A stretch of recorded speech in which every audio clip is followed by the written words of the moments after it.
Today, I want to expose a hidden contributor to pediatric kidney stones that most parents have never heard of: phosphate additives used throughout the processed food supply. The food industry uses these additives for preservation, texture improvement, and color enhancement, but they're creating excessive phosphorus intake linked to kidney stone formation and chronic kidney disease in children. Let me explain phosphates' role in stone formation. High dietary phosphorus increases urinary phosphate excretion. What goes in must come out, and it comes out through the kidneys. This elevated urinary phosphate promotes calcium phosphate stone formation specifically. Beyond stones, excessive phosphorus disrupts the calcium-phosphorus balance that's critical for growing bones, creating competing demands on a child's metabolism. The hidden sources are everywhere in children's diets. Processed meats, hot dogs, deli meats, chicken nuggets are loaded with phosphate additives. Processed cheese contains phosphates for texture and melting properties. Baked goods often include phosphate leavening agents. Sodas contain phosphoric acid, which I've discussed before. Many kid-friendly convenience foods use multiple phosphate additives simultaneously. The labeling challenges make this worse. Phosphate additives appear under numerous names: sodium phosphate, disodium phosphate, pyrophosphate, polyphosphate, and many others. Most parents wouldn't recognize these as related phosphate compounds.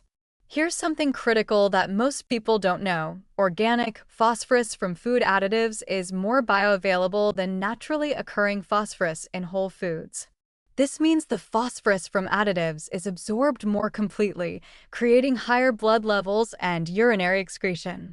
The cumulative intake from multiple sources throughout the day adds up to levels far exceeding what children would ever consume from natural foods alone. Practical avoidance strategies require diligence. Reading ingredient lists for any compound containing phosphate or phosphoric helps identify problem foods. Choosing whole foods over processed foods is the most reliable strategy. An apple doesn't have phosphate additives, but apple-flavored processed snacks might. Cooking from scratch, when possible, gives you complete control over ingredients. Let me address the regulatory gap directly, because this is infuriating.